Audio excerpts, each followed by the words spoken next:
We begin with the FDA authorizing booster shots for immunocompromised people. Now, a CDC panel is set to meet today to make its final recommendation. As hospitals around the country reach their breaking point, Elwin Lopez is in Jackson, Mississippi, where they're converting a parking garage into a field hospital. Overnight, a major step from the FDA, authorizing booster shots for immunocompromised people. A third shot authorized for Pfizer and Moderna for added immunity. The FDA saying other fully vaccinated individuals are adequately protected. Now, a CDC advisory panel set to meet this morning and make their recommendation to Director Walensky, who has the power to greenlight the shots. Walensky saying this first go-ahead would apply to a specific group of immunocompromised people, like those who have had organ transplants or cancer. This is a very small population. We estimate it to be less than 3% of adults. Questions now growing about when those shots could roll out for the rest of the country, as the U.S. is seeing more than 130,000 new cases, the highest single-day total since January. Nearly 80,000 Americans now hospitalized. Mississippi's hospital system on the brink of collapse, forced to turn this garage into a field hospital for COVID patients. It's normally something that you only see in disaster war zones. I feel like we're beyond a disaster. You know, when we're setting up a hospital in a garage. This as the crisis spreads across the South. Florida and Texas now accounting for nearly 40% of the country's new hospitalizations. North Texas out of pediatric ICU beds. Across the country, doctors sounding the alarm as more children, like 12-year-old Brody Barnett, are landing in the hospital with the virus. Seeing all these kids on ventilators walking down the hallway, it's pretty scary. It ain't nothing to joke with. And hospital officials tell me there's already a waiting list for patients from other hospitals to come here. The first ones are expected this morning. Diane? All right, Elwin Lopez, thank you.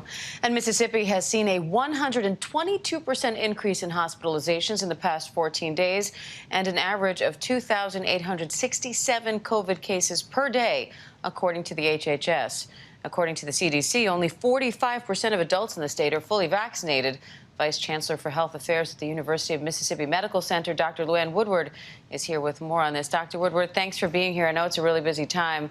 The governor has just extended the state of emergency that was initially set to expire this week. So how bad is it there right now? What are you seeing?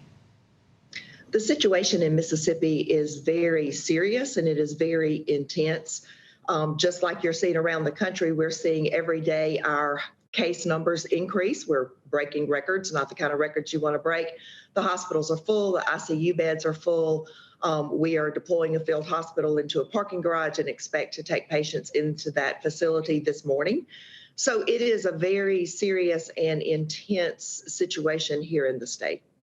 Now, how does Mississippi come back from this? And how much does the vaccination rate, you think, need to rise for cases and hospitalizations to start to decrease again?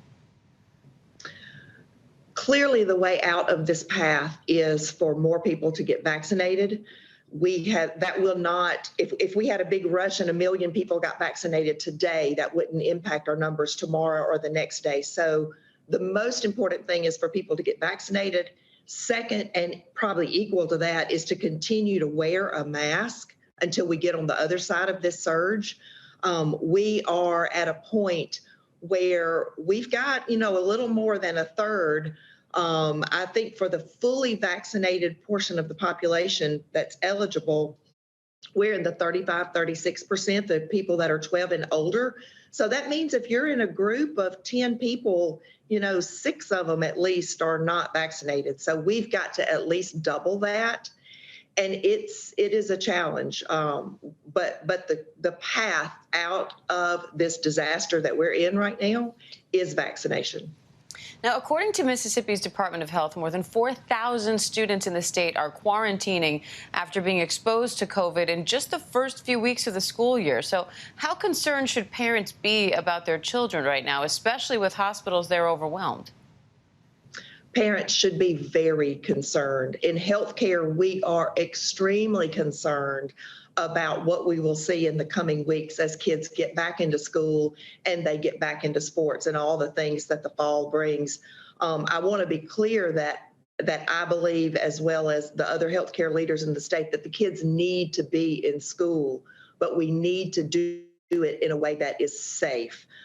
So if I have 4 children, they're not school age anymore. If I had children in school, I would be insistent that they wore a mask. Now, what resources do Mississippi hospitals and healthcare workers there need right now? We need staff. That's probably our biggest pain point, is all types of staff, especially nursing staff.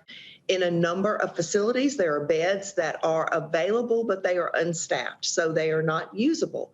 We need staff. The staff that we have are worn out. They are extremely fatigued from this last 18 months of the pandemic that we have been living in. We don't feel like we have caught up from the pent-up demand that occurred over the last year. We are still seeing patients who put care off in the earlier part of the pandemic. So before we had a chance to catch up, this new Delta surge has hit, and yet here we are again in crisis situation.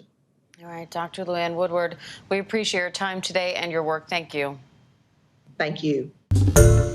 Hi, everyone. George Stephanopoulos here. Thanks for checking out the ABC News YouTube channel. If you'd like to get more videos, show highlights, and watch live event coverage, click on the right over here to subscribe to our channel. And don't forget to download the ABC News app for breaking news alerts. Thanks for watching.